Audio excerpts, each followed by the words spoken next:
Bueno, esta charla nos la da María García Puente, titulada Mucha información y poco tiempo. Creo que nadie en esta sala puede decir que le sobra el tiempo, estoy segura. Así que nada, muchísimas gracias, María, y nada, cuando quieras, adelante. Muchas gracias. Bueno, lo primero, muchísimas gracias por invitarme. La idea de esta charla, como decía Laura, es ahorrarnos tiempo y quebraderos de cabeza, porque a ninguno nos sobra el tiempo. Lo que he preparado es una presentación en Notion, no es PowerPoint, es como una página web.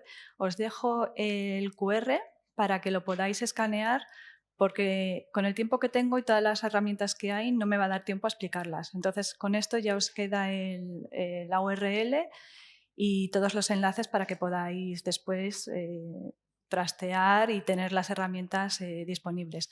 Os voy a volver a dejar el QR al final del todo, ¿vale? De la charla, o sea que si ahora nos diera tiempo, pues luego lo podéis volver a escanear.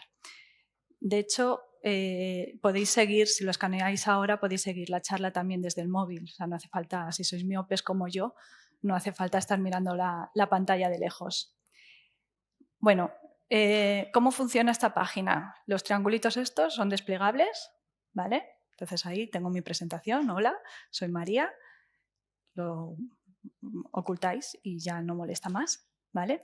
Y estos son los contenidos que vamos a ver hoy, que son unos cuantos. Por eso decidí dejaros la presentación con los enlaces para que los tengáis después, porque voy a ir bastante rápido, ¿vale? Si nos queda tiempo después, pues nos paramos en la herramienta que queráis que veamos, pero creo que no nos va a quedar mucho tiempo. Y empiezo, ¿vale? Bueno, básicamente la idea es, con esta charla, presentaros ciertas herramientas que podéis utilizar para ahorraros tiempo en todo el proceso que va desde la concepción de la idea de investigación o de escribir un artículo o yo qué sé, a lo mejor estáis con un máster, ¿vale? O la tesis, hasta la publicación del artículo, ¿vale? La publicación del artículo, del trabajo o lo que sea. Quería empezar poniendo en los casos en los que fuera posible un ejemplo real de un artículo para ver cómo podríamos utilizar estas herramientas aplicándolas a este artículo. Entonces, en el enlace tenéis el artículo, he cogido una revisión sistemática. Aquí tendríais el enlace al artículo, es gratuito si lo queréis descargar, ¿vale? Y empezamos por la estrategia de búsqueda. Quería un artículo, una revisión que os mostrara la estrategia de búsqueda para que veáis que esas estrategias que hacéis de poner 3 palabras no están bien, ¿vale? No son estrategias, son 3 palabras como si estuvierais en Google. Os cuento un poco por encima. Cuando hacemos una estrategia de búsqueda, cuando empezamos con una investigación, el primer paso siempre es la pregunta de investigación. Si no tenéis bien la pregunta de investigación, bien definida esa pregunta, el resto de la investigación va a ir mal, ¿vale? O va a ir muy lenta, porque lo que encontréis probablemente no vaya a responder vuestra pregunta, con lo cual vais a necesitar dedicarle más tiempo. Así que el primer paso, y esto ya no es una herramienta, esto es práctica y ayuda entre otros compañeros o el tutor para establecer bien esa pregunta de investigación. Una vez que la tenemos, es identificar los conceptos de esa pregunta de investigación para hacer la estrategia de búsqueda, ¿vale? No me detengo, aquí tenéis 4 reglas, una regla para hacer esa pregunta de investigación y un ejemplo de la estrategia de búsqueda, ¿vale?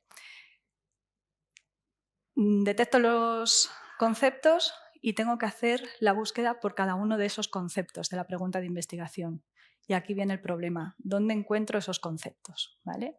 En este ejemplo, que es solo un trocito de la estrategia de búsqueda, el concepto 1 serían infecciones del tracto urinario. Y veis que son 3 y 3, 7 filas, ¿vale? O sea, 7 filas de términos. Herramientas, aquí sí. ¿Qué herramientas puedo utilizar para localizar términos y completar, hacer mejor mi estrategia de búsqueda? Mesh on Demand. Mesh on Demand es una herramienta de la Biblioteca Nacional de Medicina que está pensada no para localizar términos como tal para la estrategia de búsqueda, sino para ayudaros a seleccionar las palabras clave que vais a incluir en vuestro artículo cuando lo enviáis a una revista, ¿vale? La idea es que cojáis vuestro resumen, lo peguéis aquí. Aquí tenéis un vídeo de 35 segundos tipo GIF, por si queréis luego verlo tranquilamente. Pegáis aquí el texto, le dais a buscar y MES on Demand os va a decir todos los términos descriptores MES que hay en ese texto, ¿vale? Y que vosotros podéis utilizar para crear las palabras clave que os van a dar, que os van a pedir en la revista.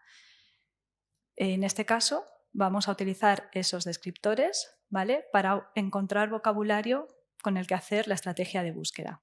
Esa sería una de las herramientas. Otra herramienta que podemos utilizar, en este caso para facilitar la creación de la estrategia de búsqueda, es PubMed PubReminer, ¿vale? Es una herramienta de minería de datos. Vosotros metéis aquí sí, como si estuvierais en Google, ¿vale? Los dos términos que queréis, le dais a buscar y esta herramienta lo que hace es que nos recupera artículos de PubMed que cumplen con esos dos términos, ¿vale? Y de ellos va a extraer todos los descriptores MES, bueno, aparte de otros datos como los autores, las revistas y tal, que nosotros podemos añadir a esa estrategia de búsqueda que estamos haciendo, que hemos empezado como si estuviéramos en Google, solo dos términos cualesquiera, ¿vale? Para ir mejorando esa estrategia de búsqueda. Esa estrategia de búsqueda luego la podemos volver a lanzar en PubMed, ¿vale? Y ver todos esos resultados que vamos a obtener. Se puede utilizar también para ver, por ejemplo, quiénes son los autores que más publican sobre un tema, ¿vale? A mí me permitiría después consultar por los artículos en los que son autores de referencia, buscar su correo electrónico, ponerme en contacto con ellos y preguntarles, ¿vale? Oye, ¿cómo se trata este tema? ¿Vale? En el caso de que no seáis expertos. ¿Qué vocabulario utilizáis? ¿Vale? Pues podría ser una opción. Bueno, os voy contando también. Veis que hay una imagen de cómo sería la herramienta, un tutorial de YouTube, por si queréis verlo tranquilamente, alguien explicando cómo se utiliza la herramienta, el enlace a la herramienta y nada, un vídeo cortito, en este caso 30 segundos, entre 30 y 50 segundos los he hecho, para que veáis 4 cosas clave de uso de las herramientas. Y los 3 puntitos de para qué puedo utilizar esta herramienta, ¿vale? Más, responder a la pregunta de investigación. Ya hemos hecho la estrategia de búsqueda, pero estamos ante una estrategia de búsqueda para responder una pregunta, por ejemplo, de tratamiento o de pronóstico o de etiología. ¿Qué podemos hacer? Nos venimos a las Clinical Queries de PubMed, no sé si os suenan, ¿las habéis utilizado alguna vez? Esto os va a ahorrar muchísimo tiempo. Introducís ahí la estrategia de búsqueda y lo que va a hacer PubMed es darnos todos los artículos que hablen de tratamiento, de etiología, de pronóstico, de diagnóstico y guías de predicción clínica. Creo que solo esas. Contestando ya, o sea, espera, rebobino. Lo que hacen las Clinical Queries son añadir a nuestra estrategia de búsqueda filtros metodológicos para contestar este tipo de preguntas, ¿vale? De tratamiento, pronóstico, diagnóstico, etiología, tal. Lo único que tengo que hacer es introducir mi estrategia de búsqueda, darle a buscar, seleccionar el tipo de filtro que yo le quiero añadir, que realmente es una estrategia de búsqueda que ya he hecho predefinida por PubMed, y encuentro artículos que tratan sobre, que responden a ese tipo de preguntas. En el caso de que fuera una pregunta sobre COVID, lo mismo, ¿vale? Hay un filtro específico sobre COVID. Pasamos ya a localizar referencias. Hemos hecho nuestra búsqueda, hemos localizado a lo mejor un artículo que me interesa. Por ejemplo, la revisión esta que os he puesto al principio. Y claro, yo cuando encuentro una revisión me interesa saber en qué artículos, qué artículos se ha basado, ¿vale? Cuáles ha utilizado para basarse para hacer la revisión, pero también me interesan los artículos que citan a esta revisión, ¿vale? Entonces, ¿cómo puedo recuperar esa información de manera rápida sin tener que ir al artículo, ir copiando, pegando y recuperando la información? Pues con herramientas como Citation Chaser, ¿vale? Está realizada por una universidad, es gratuita, la interfaz es muy fea, pero funciona, ¿vale? Entonces, ¿qué hacemos? Metemos aquí el DOI del artículo. ¿Sabéis qué es el DOI? ¿Vale? El identificador del elemento electrónico. Metemos aquí el DOI o el PMID si tenemos el PMID. Le damos a buscar, ¿vale? A no ser, bueno, también podemos subir un CSV con los datos. Le damos a referencias, ¿vale? Y lo que hace es que nos saca todas las referencias que tienen ese artículo o esos artículos en su apartado de bibliografía. Una vez que ya tenemos todos esos datos, podemos pasar al siguiente punto, que es Citations.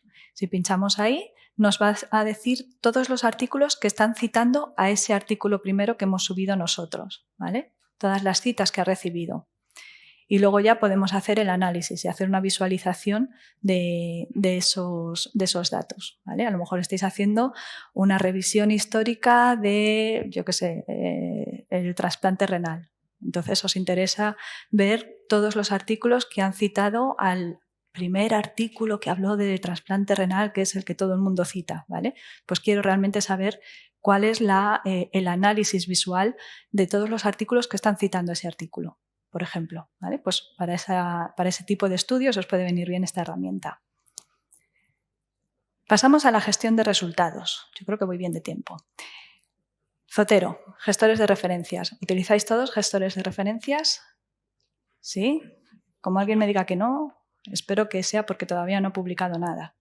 Bien, cuando hacemos una búsqueda porque estamos formándonos, porque queremos publicar un artículo, porque estamos con el trabajo de fin de máster, la tesis, lo que sea, lo que tenemos que hacer es guardar todas esas referencias para luego poder gestionarlas.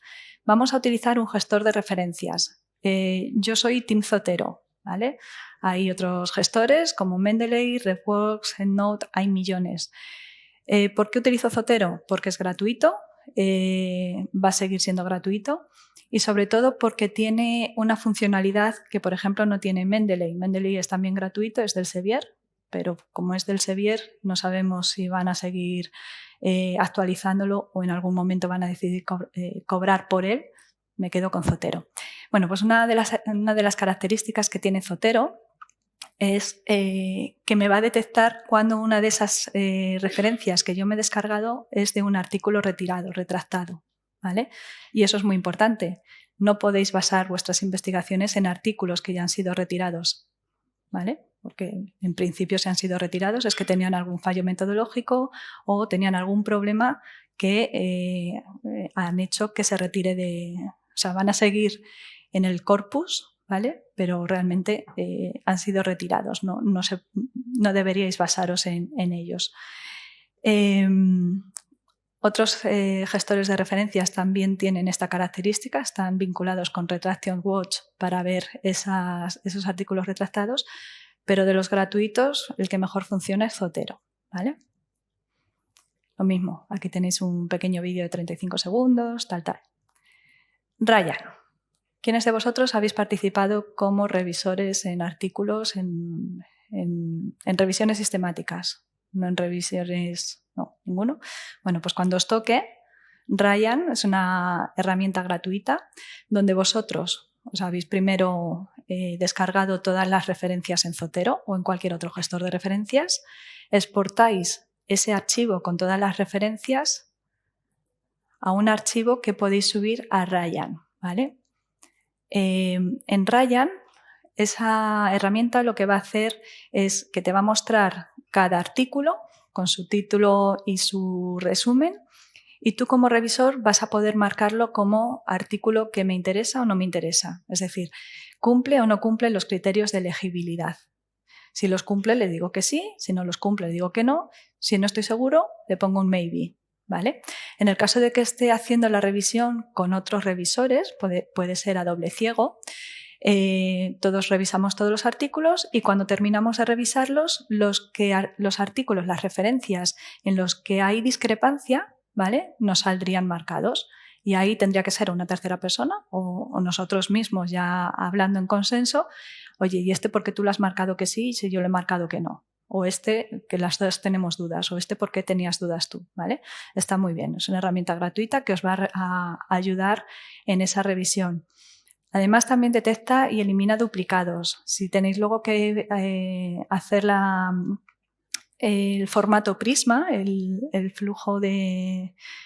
diagrama de flujo Prisma, con Ryan va a ser mucho más fácil, ¿vale? Porque vais a ver el número de artículos recuperados, de duplicados eliminados, de con cuántos os quedáis, cuántos elimináis, ¿vale? Entonces esto os puede venir bastante bien.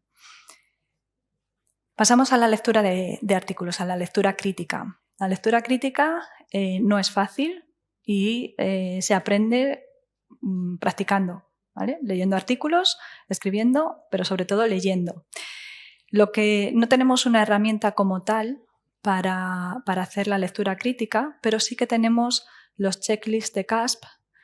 Hay bastantes checklists, los más famosos o los más utilizados son los de CASP, donde vosotros vais a ir viendo en esos checklists en qué cosas os tenéis que fijar en cada tipo de estudio para hacer esa lectura crítica, ¿vale? ¿Indican el título que es una revisión sistemática? Sí, no, y vais marcando, ¿vale? Así con todo. Luego ya la decisión final obviamente es vuestra y depende de vuestro criterio y de vuestros conocimientos. Por eso os digo que las habilidades de lectura crítica se adquieren con la práctica y con mucha lectura. Pero bueno, os puede ayudar para que no se os pase ningún punto. Y pasamos a las herramientas de IA, que estas son las que molan. Aquí es donde me quería yo parar un poquito. ¿Conocéis DeepL? ¿Sí? ¿No? Normalmente cuando tenemos que traducir algo, de siempre nos íbamos a Google, ¿vale? Al Translate de Google. Apareció hace unos años DeepL, Deep Learning, DeepL, que funciona bastante mejor que el traductor de Google, ¿vale? Lo bueno que tiene, por lo que a mí me gusta, es que tiene la opción de marcar si quiero que me traduzca, me haga un texto más formal o informal, que esa traducción sea más formal o informal. Imaginad que estamos escribiendo una carta a un revisor, ¿vale? Yo puedo decidir si quiero que me haga una traducción con un tono más formal, ¿vale? O si es una carta para un colega, a lo mejor me interesa que sea un poco más informal, ¿vale? Pero bueno, aquí podéis elegir vosotros. Y tiene una cosa muy interesante que es el glosario. Si os dais de alta, ¿vale?, accedéis con usuario y contraseña, es gratuito. Podéis, por ejemplo, marcar palabras, vocabulario que vosotros utilizáis más habitualmente. Yo, por ejemplo, cuando hago traducciones en mi campo y tengo que traducir la palabra revista, las revistas en ciencias son journals y si yo no me fijo, el traductor me lo va a traducir por magazines, ¿vale? Entonces yo le puedo decir, no, cada vez que aparezca la palabra revista, tradúcemelo por journals. Entonces la herramienta ya se lo aprende y las siguientes traducciones me las hace con esa palabra, con ese término, ¿vale?, en vez de con magazines. Lo bueno es que como va aprendiendo, llegará un momento en el que ya sabe qué tipo de estructuras me gustan a mí y me hará esas traducciones en base a mis gustos o a mis preferencias. Hace pocas semanas, no sé si llega a meses, sacaron una versión nueva que es ayuda a la escritura, ¿vale? Lo que hace esta DeepL de ayuda a la escritura es que nosotros escribimos, por ejemplo, en inglés y nos va a hacer la mejora en cuanto a gramática y ortografía del inglés. ¿Cómo lo utilizo yo? Normalmente pongo la traducción, me lo traduce al inglés, me cojo lo que me ha traducido al inglés y le digo, y ahora ayúdame en la escritura, ¿vale? Y me lo mejora. La gramática, la ortografía, lo que tenga que poner, ¿vale? Con lo cual está bastante bien y además me sugiere que esa traducción con la que yo estaba tan contenta antes quizás no era tan buena, ¿vale? Pero bueno, ahí está. No somos nativos. Si es un artículo completo lo que tenéis que traducir, buscad a una persona. Sí. ¿Conocéis Reverso? Que es lo que yo utilizo, y no utilizaba DeepL, pero sí utilizo Reverso. No sé si sabes si es peor o mejor. No la conozco. Pues tiene unas características muy parecidas, está muy bien, y también te hace el rephrase, que bueno, pues que a lo mejor tú quieres decir una cosa que lo has visto en otro artículo y lo pones y le das a rephrase y entonces te lo pone de otra forma. Y bueno, te ayuda mucho porque al final no estás copiando, pero querías decir eso. Sí, pues esto sería más o menos igual. No la conocía, le echaré un ojo. Reverso.net. Vale, gracias. Seguimos. Visualización de resultados. Research Rabbit. Esta aplicación, yo os cuento para qué sirve. Yo todavía no le he pillado el gusto, ¿vale? Pero bueno, os la pongo aquí porque a lo mejor vosotros sí. Nada, usuario, contraseña, también es gratuita, al menos por ahora. Y lo que os va a permitir esta herramienta es hacer visualizaciones de artículos y conexiones entre ellos, ¿vale? Un poquito lo que hacía el Citation Chaser que os explicaba antes, pero este es mucho más potente y además abarca mucha más información que el otro, ¿vale? Es más bonito, lo puedes ir expandiendo, está bien, ¿vale? Pero yo todavía no le he encontrado la utilidad. Será porque como para las cosas para las que yo utilizo este tipo de herramientas, pues quizás no me sirve tanto, ¿vale?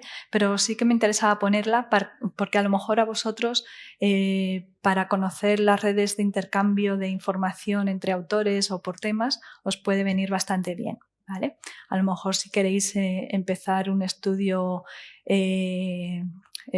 multinacional, ¿vale? Para contactar a colegas de otros países o ver las redes de coautoría, ¿vale? También os puede servir. Y llegamos a la que a mí me mola, Elicit, ¿vale? Este ha sido el descubrimiento. Yo empecé a utilizarla hace un año o así y hace un año era una caca y no importaba nada. Y hace pues 2-3 meses más o menos, cuando ya empezó todo el tema de GPT-3 a ser como más utilizado por las empresas, GPT-3 es un modelo de lenguaje, ¿vale? Basado en inteligencia artificial. Bueno, pues esta empresa de repente ha sabido sacarle partido. ¿Cómo podemos utilizar Elicit? Elicit, que también es gratuito, lo podemos utilizar de dos formas. La primera es introduciendo una estrategia de búsqueda y lo que va a hacer Elicit es darnos resultados. Ojo, no es PubMed, ¿vale? Entonces aquí sí que hago la pregunta como si estuviera en Google, más o menos. ¿Cuál es el problema de las herramientas de inteligencia artificial cuando yo hago preguntas? Que es muy importante saber hacerlas, ¿vale? Igual que al principio os decía que cuando inicio una investigación, saber establecer la pregunta de investigación es el paso más importante. Cuando yo quiero buscar una herramienta de inteligencia artificial, los prompts, que son como se llaman las preguntas que se le hacen a las herramientas, son muy importantes. Dependiendo de lo que preguntemos y cómo lo preguntemos, vamos a recuperar unos artículos u otros, a recibir una respuesta u otra, ¿vale? Luego, si queréis, tranquilamente en casa podéis hacer una prueba. De hecho, hay gente que ya se dedica, que son ingenieros de prompt, ¿vale? Que se dedican a ver cómo podemos hacer una pregunta para que me devuelva un texto, una imagen o incluso música específica. Bueno, el caso, que me lío. Ponemos la pregunta, ¿vale? No sé si lo puedo ver en grande. A ver, déjame un segundito. Sí, vale. Aquí le hice una pregunta: ¿cuál es la eficacia y el valor diagnóstico de los biomarcadores para las infecciones del tracto urinario en pediatría o algo así era, ¿vale? Entonces, dependiendo de cómo hagáis esa pregunta, pues os va a dar unos artículos u otros. Los artículos me los está devolviendo desde Semantic Scholar, ¿vale? Es otra base de datos de Open Access. El primer artículo que me ha devuelto precisamente es el que os había puesto yo al principio de ejemplo. En la primera columna es donde voy a recuperar esos títulos de los papers, ¿vale? Con sus referencias, autores y tal. En el caso de que tengan el PDF, me van a dar el enlace al PDF. Me van a decir cuántas citas ha recibido, ¿vale? El primero una cita, otras 5, 6, tal. Y luego aquí a la izquierda tengo un menú donde yo puedo ir marcando. Quiero que me muestres el resumen del resumen, el resumen del abstract, ¿vale? Y lo tengo aquí. El abstract a lo mejor son 5 o 6 líneas. Aquí me lo resume en una frase, ¿vale? Con lo cual, así me resulta mucho más fácil y me ahorra tiempo a la hora de decidir si me lo quiero leer o no. Cosas interesantes: número de participantes. Yo lo marco y me va a marcar una columna con el número de participantes que han aparecido en ese estudio, que se han utilizado en el estudio del paper que yo me estoy pensando si leer o no, ¿vale? Por ejemplo, en este metaanálisis me dice que hay 117.531 pacientes, 628 se analizaron para pielonefritis y 6.320 por bacteremia, como se diga, ¿vale? ¿Qué más cosas le puedo pedir? Que me diga cuáles son los resultados que se han medido, los outcomes, ¿vale? Y además me los pone en puntos, con lo cual también visualmente es mucho más fácil y muy rápido ver qué es lo que se está midiendo en ese paper, sin que yo me lo tenga que leer, ¿vale? Luego ya decido si me lo quiero leer a texto completo o no, pero con esto voy adelantando. Intervenciones también se puede marcar, en este caso no lo había marcado, ¿vale? Pero también lo podría marcar. Y luego además yo puedo hacerle preguntas directamente, ¿vale? Y lo que va a hacer el sistema, la herramienta, es buscar en el texto del que disponga, si tiene el texto completo, y si no, solo en el resumen, la respuesta a mi pregunta, ¿vale? Esa es una forma de utilizar el ICIT a partir de una pregunta de investigación. Pero también puede ser que yo tenga varios artículos, ¿vale? Los suba y me va a hacer lo mismo. Es decir, o a partir de una pregunta o a partir de los artículos que yo le diga que quiero analizar. En el caso de que yo marque uno de ellos, por ejemplo, el que hemos visto al principio, entro a ver este. A la derecha me va a dar, en este caso, el texto completo porque ya lo tiene, le da gratuito. A la izquierda me devuelve de nuevo el resumen del resumen, los outcomes que se están midiendo, quiénes eran los participantes de este estudio, ¿vale? Y luego tiene dos cosas muy curiosas. La pregunta: ¿me puedo fiar de este paper? ¿Vale? Y en base a los datos que está recogiendo, ¿vale? No los está analizando, simplemente sabe que tiene que buscar 4 cosas y me las va a mostrar. Por ejemplo, me dice que este estudio es una revisión sistemática y un metaanálisis de estudios de cuidados ambulatorios. Vale. Se ha recibido financiación, ¿vale? Me dice también el número de participantes. Bien, o sea, tampoco me está dando información nueva, es todo muy objetivo. Pero bueno, yo ya la tengo aquí, ¿vale? Yo no la tengo que andar buscando. También me dice que no han encontrado mención a comparaciones múltiples, intentos de tratamiento o pre-registration, que no sé qué es, a lo mejor vosotros sí. Otra cosa interesante es posibles críticas, ¿vale? Porque está muy bien decir, no, es que mi artículo ha recibido 17 citas ya, pero ¿son buenas? Claro, una cosa es que te citen, otra cosa es que te citen para bien o para mal. Pues este lo que hace es que analiza las citas recibidas por el artículo y nos dice si ha encontrado fallos o no, ¿vale? Analiza qué es lo que dicen los papers que citan a este mismo. Y además le puedo hacer, abajo del todo, no sé si se ve bien, le puedo hacer una pregunta ¿vale? Para que me responda, por ejemplo, ¿está hablando de diferencias entre sexos, entre niños y niñas? Pues a lo mejor le puedo hacer esa pregunta y me va a decir si se han encontrado o no esas diferencias, ¿vale? Echadle un ojo, que merece mucho la pena. Pero cuando tengáis tiempo, que se os va a ir mucho tiempo porque os vais a liar. Me queda un minuto. ChatGPT. ¿Todos conocéis ChatGPT? ¿Sí? ¿No? Bueno, ChatGPT es una herramienta de inteligencia artificial de tipo conversacional, donde vosotros ponéis una pregunta, ¿vale? Y os va contestando y generáis una conversación. Cosas a tener en cuenta. ChatGPT está entrenado con muchos textos, millones de textos, un corpus bastante grande, pero solo hasta el año 2021, ¿vale? ChatGPT, igual que cualquier otra inteligencia artificial, no genera respuestas, no piensa, ¿vale? No, o sea, genera las respuestas, pero no las sabe. Es decir, va a ver todo lo que hay publicado, de todo lo que él ha aprendido, ¿vale? Tú le vas a hacer una pregunta y te va a contestar. Pero te va a contestar generando la respuesta en base a lo que ya sabía, a lo que ya conocía porque se ha entrenado antes. Tenemos que tener en cuenta que lo que no lo sepa se lo va a inventar, ¿vale? Voy a meter aquí un poco, pero no os cabréis conmigo.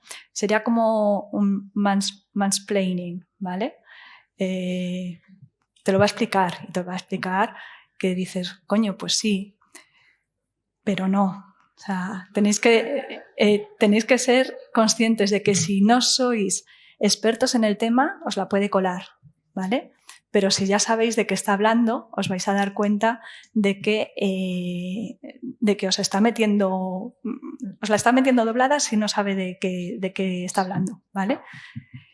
Ahora ya lo han arreglado, pero por ejemplo, hasta el 31 de enero, tú le hacías una pregunta, ¿cuántos son 4 por 3? Y en vez de decirte 12, te decía, son 652. En este caso estamos delante de una... Y te explicaba que era una cuenta matemática y cómo se hacía, tal, no sé qué, no sé cuántos. Y tú decías, pues está muy bien explicado, realmente tienen que ser 623, que es lo que me está diciendo, pero no. ¿Vale? Entonces aquí es importante que vosotros sepáis que se lo inventa, lo que no sabe se lo inventa. Te lo cuenta muy bien. ¿Para qué vamos a utilizar ChatGPT? Para localizar, por ejemplo, nuevos campos de investigación, para hacer preguntas tipo background, bla, bla, bla. Bueno, eso lo tenéis ahí escrito. Este vídeo está muy bien, ¿vale? Para que sepáis cómo podéis utilizar ChatGPT. Y solo termino ya con este ejemplo. He cogido los resultados del artículo que os decía antes, ¿vale? Estos son los resultados de un estudio. ¿Me los puedes explicar como si fuera yo un estudiante de segundo de bachillerato? Y se lo he puesto en inglés, vamos, realmente copiado y pegado. Y esto es lo que me han respondido. Que yo, que no soy experto en nefrología, me lo explica, me lo cuenta, digo, pues bueno, más o menos lo puedo entender, ¿vale? Otra cosa es que luego esté bien o mal. Eso es lo que os decía yo antes, ¿vale? Pero me está explicando el texto que yo le he puesto. ¿Para qué lo podéis utilizar vosotros? Para lo mismo. Imaginad que tenéis un texto que no entendéis muy bien el significado, pues le ponéis ahí, oye, explícamelo con una forma más clara o tradúcemelo, ¿vale? Y os puede servir para eso. Hace poquito, una semana y media, 2 semanas, ya me dieron acceso a Bing Chat, ¿vale? Que es lo mismo, más o menos, pero metido dentro del buscador de Bing, de Microsoft.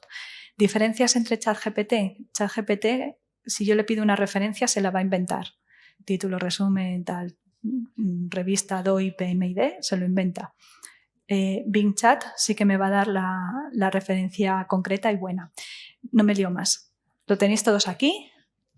Aquí tenéis de nuevo el QR por si alguien no lo ha pillado. Y luego, si queréis más preguntas, lo vemos, ¿vale?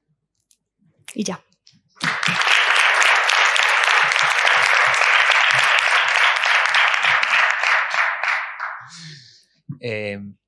una pregunta más quiero hacerte. Has presentado muchísimas herramientas más espectaculares. Yo creo que muchos de nosotros, o hablo por mí, no los conocíamos.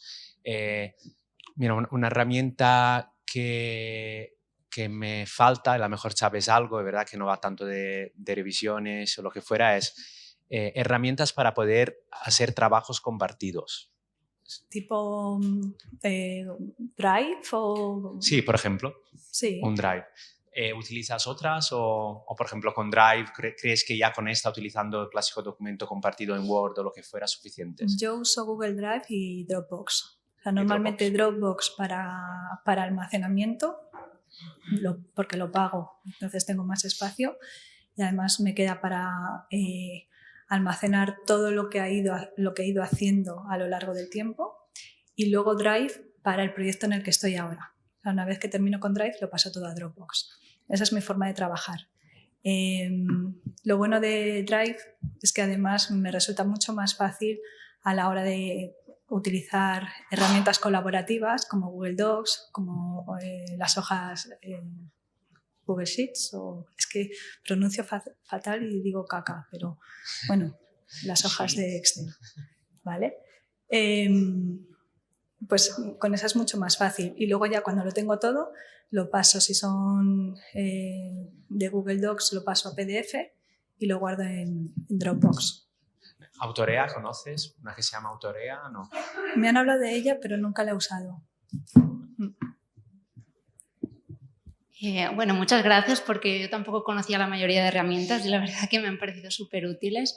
Yo quería también hacer otra recomendación. Yo utilizo mucho una herramienta que se llama Grammarly, no sé si ¿no la conoces. Es muy parecida a la que has comentado sobre... Sí, cuando ya tienes tú escribes en inglés y tal, y sobre todo para pues, mejorar los textos que escribes, te da muchas herramientas de, sobre todo formulación de frases y también incluso sinónimos y tal de palabras, ¿no? Y me parece muy útil y lo quería compartir con la gente. Yo antes utilizaba Grammarly, pero luego ya me pasé a DeepL y la tengo. Pero era muy buena, vamos, lo sigue siendo.